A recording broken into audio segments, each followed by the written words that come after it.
am Armstrong. I work at Indiana University. I'm Dr. Karine Tawagi. I work at University of Illinois in Chicago. And I'm Dr. Suresh Ramalingam from Emory University in Atlanta. And we are here at the FASCO 2024 annual conference. So before we start, congratulations on your standing ovation when you presented the LAURA trial yesterday during the plenary session. Thank you. And so can you tell us a little bit about the standard of care before the LAURA trial? Absolutely. The patient population who have stage 3 unresectable disease and non-small cell lung cancer currently receive concurrent chemotherapy and radiation, and then they go on to get a year of durvalumab immunotherapy. The problem is immunotherapies don't work for patients with driver mutations like EGFR and ALK and so forth. So we wanted to study the role of EGFR inhibition in the setting, and that was the premise of the LAURA study. Wonderful. And could you tell us about the trial design for the LAURA study? We enrolled patients who completed chemoradiation for unresectable stage 3 disease. They all had exon 19 or 21 mutation to enter the study. We randomized them within 6 weeks of completing chemo-RT, and they were randomized to getting either osimertinib or placebo in a 2-to-1 manner. Key point is we continued the treatment until progression or toxicity, and primary endpoint was progression-free survival assessed by independent radiographic review. Perfect. And so now let's get into it. Can you tell us about the results of this exciting trial? Very excited to report that osimertinib had a strong improvement in PFS, 39.1 months versus 5.6 months, hazard ratio of 0.16 with a significant p-value by independent radiographic assessment. When we look at investigator assessment, once again, very similar. And what was important for us to see is it reduces both progression within the chest and at distant metastatic sites, particularly brain mets, which was substantially lower for patients who are taking osimertinib compared to placebo. It's very important for our patients. Absolutely. Extremely important. And you alluded to it a little bit, but can you talk about the decision of using placebo as the control arm in this trial? Absolutely. The choice was, should we consider using durvalumab, which is used for stage 3 unresectable patient population. For us, one factor was that when we wrote the trial, durva had not been approved.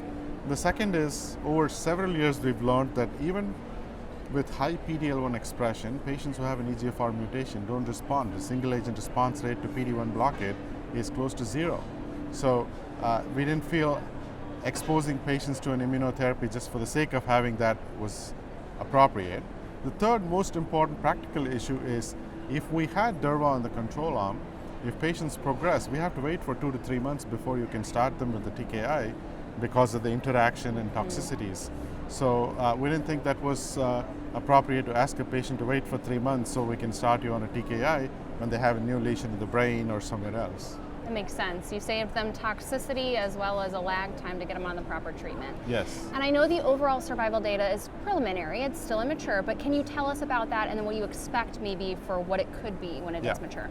Well, the overall survival analysis is planned after 60% of the maturity is obtained. Mm-hmm. Right now we're at 20% maturity. What is important for people to know is we provided osimertinib to patients in the placebo arm when they had confirmed progression, and 81% of the patients received osimertinib. In fact, another 5% received another third generation inhibitor. So practically 86% of the patients received a third gen TKI. And even with that crossover, we're seeing a favorable survival trend with a hazard ratio of 0.81. That's not significant at this point, but we'll see where it lands when the maturity is still reached. Early on. Yeah, absolutely. I think we have to take into account the crossover when we're thinking about the OS data as it will come out in the years to come. And can you touch on the decision to have indefinite therapy for the EGFR targeted treatment for patients? Yes. This was obviously a topic that the steering committee deliberated a lot.